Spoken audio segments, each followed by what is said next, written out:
বিসমিল্লাহির রহমানির রহিম। প্রিয় শিক্ষার্থীরা, অনলাইন ক্লাসে তোমাদের আমন্ত্রণ। আমি মাসুদা আক্তার, উৎপাদন ব্যবস্থাপনা বিপণন। তোমরা জানো একাদশ শ্রেণীর শিক্ষার্থীরা তোমাদের জানুয়ারিতে 19 তারিখ বা 17 তারিখের মধ্যে তোমাদের অর্ধবার্ষিকী পরীক্ষা শুরু হবে। তো সেই পরিপ্রেক্ষিতে আমরা তোমাদের ক্লাস নিচ্ছি অর্ধবার্ষিকী পরীক্ষার প্রিপারেশনের জন্য। আশা করি তোমরা সবাই মনোযোগ সহকারে ক্লাস দেখছো এবং বাসায় পড়ছো, ঠিক আছে?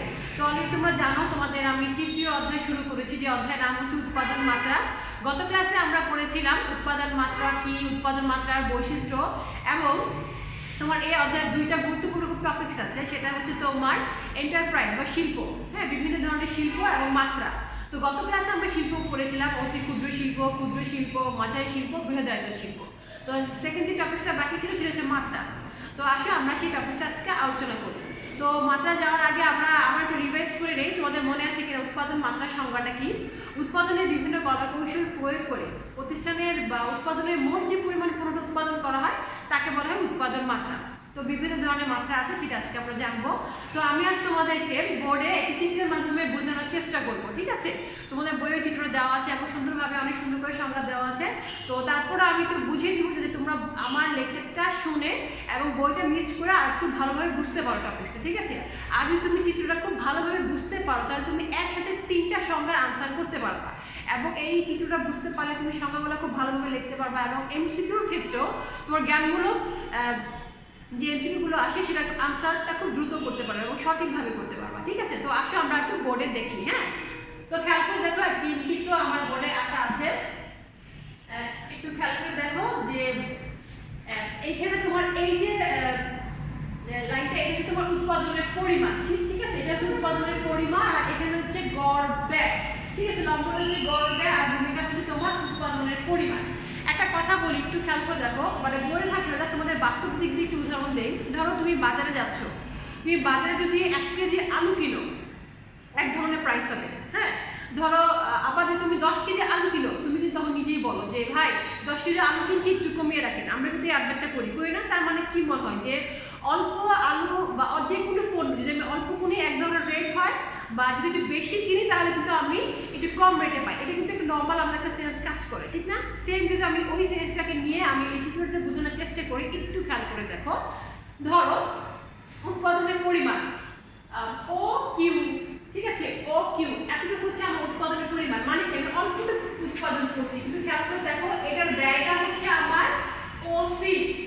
খেয়াল করে দেখো আমি এতটুকু পরিমাণে পণ্য উৎপাদন করছি আর আমার ব্যয় হচ্ছে ওসি, মানে বিগ পরিমাণে ব্যয় হচ্ছে, কিন্তু মানে অল্প পরিমাণে পণ্য উৎপাদন করে আমার কিন্তু ব্যয়টা অনেক বেশি হচ্ছে।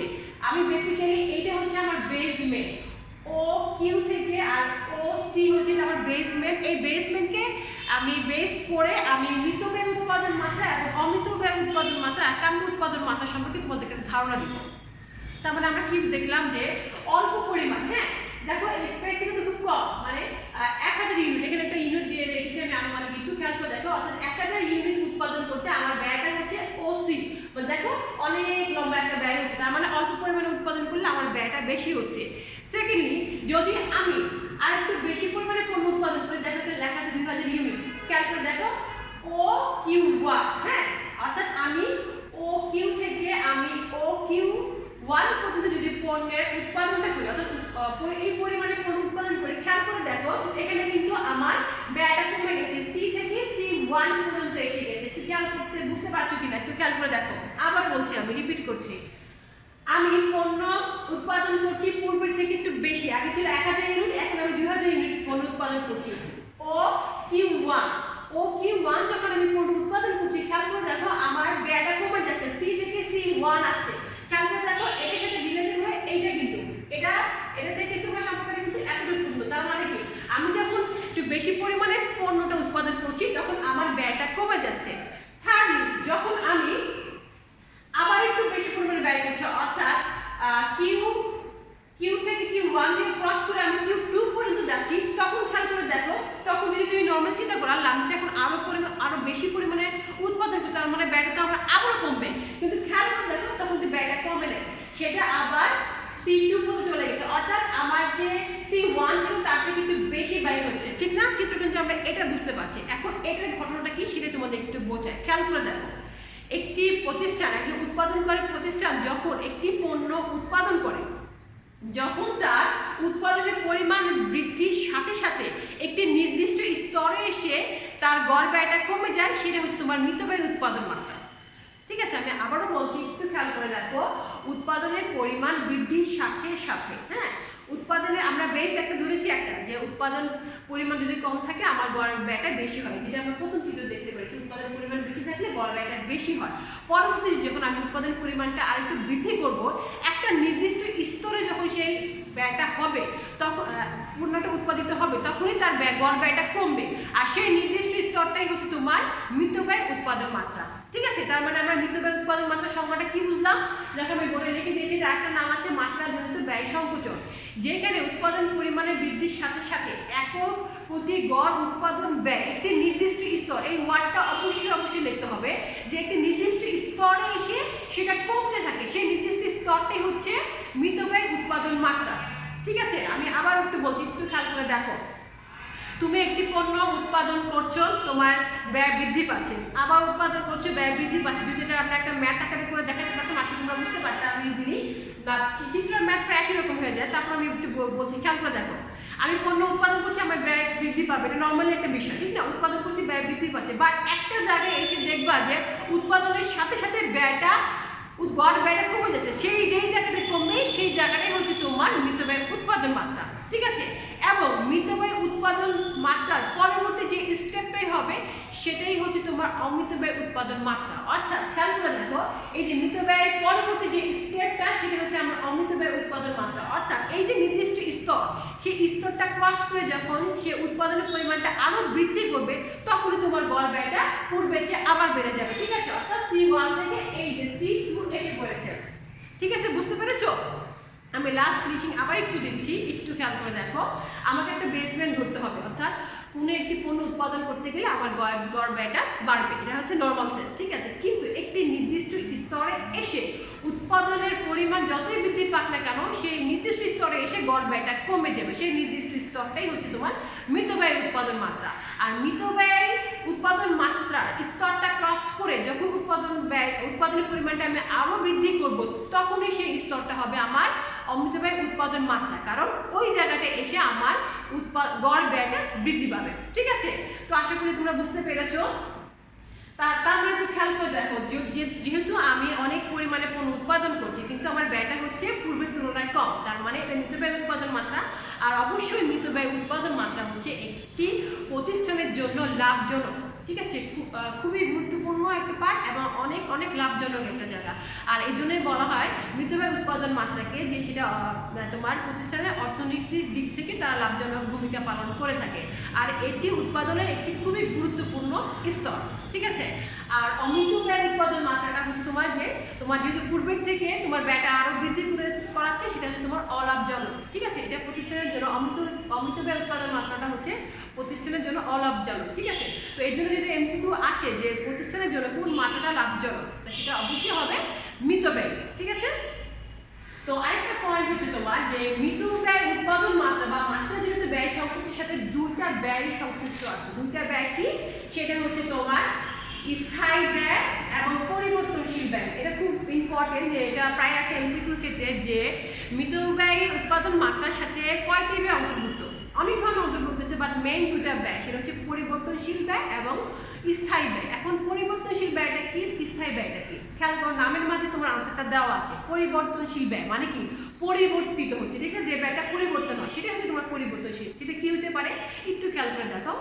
ধরো একটি প্রতিষ্ঠানের উৎপাদনের পরিমাণ বা বিক্রির পরিমাণ হ্রাস বৃদ্ধির সাথে সাথে যদি সেখানে ব্যয়টা পরিবর্তন হয়, তাকে বলা হয় তোমার পরিবর্তনশীল ব্যয়। অর্থাৎ পরিবর্তনশীল ব্যয়ের ক্ষেত্রে ব্যয়টা পরিবর্তন হবে। এটা কি হতে পারে? উদাহরণ খেয়াল করে দেখো, ধরো একটি প্রতিষ্ঠান তার 1000 একক পণ্য উৎপাদন করছে, তো সেক্ষেত্রে সে যেই ধরনের যতটুকু পরিমাণে কাঁচামাল ব্যবহার করবে বা যে শ্রমিক ব্যবহার করবে, সে যদি পরবর্তীতে 2000 একক পণ্য উৎপাদন করে একই শ্রমিককে কাঁচামালকে ব্যবহার করবে না, অবশ্যই পূর্বের চেয়ে বেশি করবে, ঠিক না? অর্থাৎ উৎপাদনের পরিমাণের সাথে সাথে তার ব্যয়ের পরিমাণটাও কিন্তু বাড়ছে।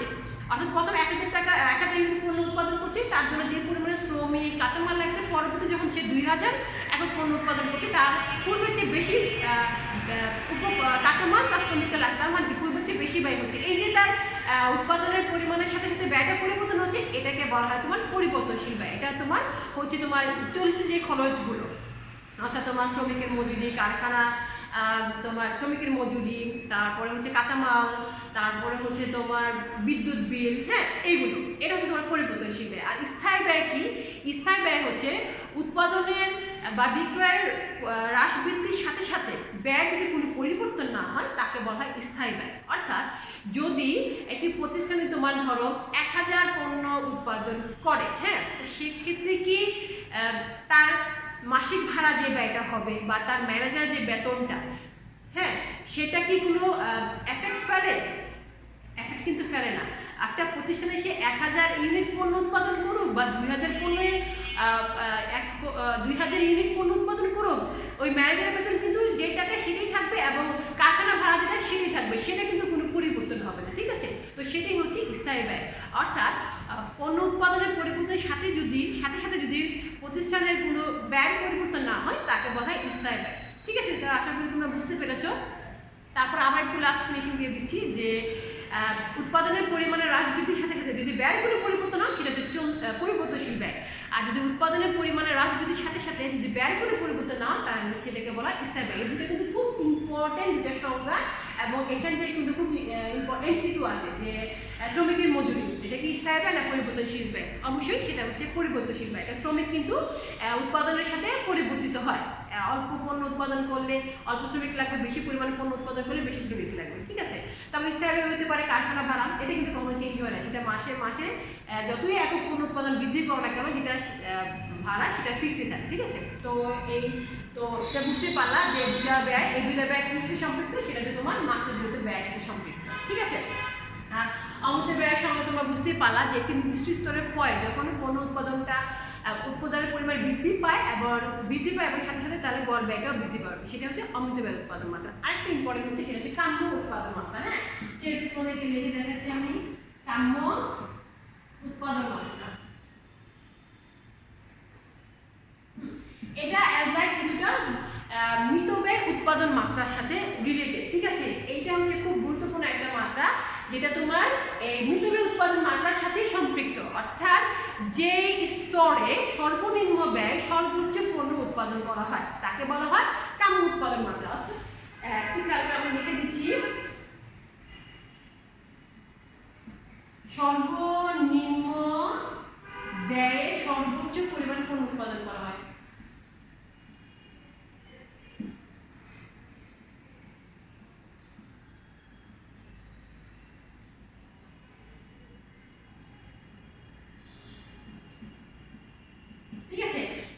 তোমার কাম্য উৎপাদন মাত্রাটা হচ্ছে সর্বনিম্ন ব্যয় সর্বোচ্চ পরিমাণে পণ্য উৎপাদন করা। এখানে সর্বোচ্চ পরিমাণে পণ্য উৎপাদন হবে, ঠিক আছে? সর্বোচ্চ পরিমাণে পণ্য উৎপাদন করা হয় তাকে বলা হয় কাম্য উৎপাদন মাত্রা। এটা পুরোটাই তোমার মিতব্যয় উৎপাদনের মাত্রার মধ্যে প্রায় কাছাকাছি এরকম, ঠিক আছে? তো আশা করি তোমরা এই চিত্রের মাধ্যমে খুব ইজিলি তোমার মিতব্যয় উৎপাদন মাত্রা, অমিতব্যয় উৎপাদন মাত্রা এবং কাম্য উৎপাদন মাত্রা এই পয়েন্টটা তোমরা বুঝতে পেরেছো। তো তোমাদের বইয়ে বেসিক্যালি এই তোমাদের কিছুক্ষণ আগেই বললাম যে দুইটা টপিক, একটা হচ্ছে তোমার এন্টারপ্রাইজ, একটা হচ্ছে মাত্রা। দুটো টপিক থেকে তোমার বোর্ড কোশ্চেন আসে এবং আমি যখন পরীক্ষা হলে পরীক্ষা শুরু কোশ্চেন দিই এই দুটো টপিক থেকেই দিই। তো আশা করি তোমরা খুব ভালো করে এটা পড়বা, আমার লেকচারটা খুব ভালোভাবে দেখবে এবং বই তোমাদের খুব সুন্দরভাবে সংজ্ঞা দেওয়া আছে এবং সংজ্ঞা নিচে ছোটো ছোটো বৈশিষ্ট্য দেওয়া আছে, তোমার এমসিকিউর জন্য খুব কাজে লাগবে, এটা খুব ভালো করে দেখবা, ঠিক আছে? আর তোমাদের ধরো এই মাত্রা থেকে কেমন কোশ্চেন আসতে পারে, হ্যাঁ, একটু উদাহরণে তোমাদের একটু বুঝিয়ে বলি, একটু খেয়াল করে দেখো। এমন কোশ্চেন আসতে পারে যে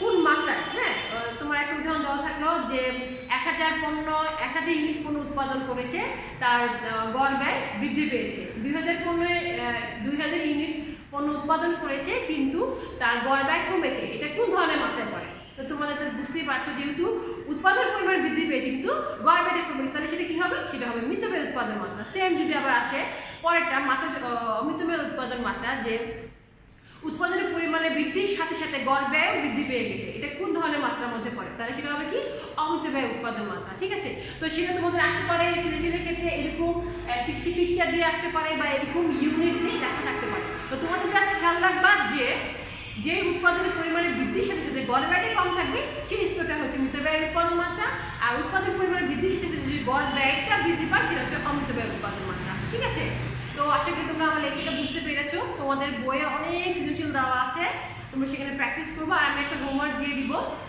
আমার এই ভিডিওর পাশে, কমেন্টসে আমি পিকচার দিয়ে দিব 2টা হোমওয়ার্ক। আশা করি হোমওয়ার্কটা কমপ্লিট করে আমাকে আবার পাঠাবা। তো আজ এই পর্যন্তই, সবাই ভালো থাকো, সুস্থ থাকো, আর ভালোভাবে লেকচারগুলো দেখবো। হ্যাঁ, পরবর্তী আমি তোমাদের অন্য একটা অধ্যায় নিয়ে আসবো। আরেকটা কথা, সেটা হচ্ছে তোমাদের কিন্তু এই পরীক্ষায় এমসিকিউ আছে। ঠিক আছে, এই যে আমি লেকচার দিচ্ছি, আমার লেকচারের মাধ্যমে কিন্তু আমি জ্ঞানমূলক এমসিকিউ তোমাদের পড়াচ্ছি। আর তোমাদের বইয়ে কিন্তু সৃজনশীলে তোমাদের যে অনুশীলনী বইটা আছে, মেন বইটা, সেই বইয়ে অনেক অনুশীলনের মধ্যে অনেক এমসিকিউ আছে। তোমরা কিন্তু অবশ্যই যত্ন সহকারে এমসিকিউগুলো পড়বা ভালো করে। ঠিক আছে, কারণ এখন তো তোমাদের আমরা সরাসরি সামনে পাচ্ছি না যে তোমরা দূরে এমসিকিউগুলো পড়াটা ধরবো। তো এটা তোমরা নিজ দায়িত্বে অবশ্যই এমসিকিউগুলো পড়বো। হ্যাঁ, তো সবাই ভালো থাকো, সুস্থ থাকো, আল্লাহ হাফেজ, ধন্যবাদ।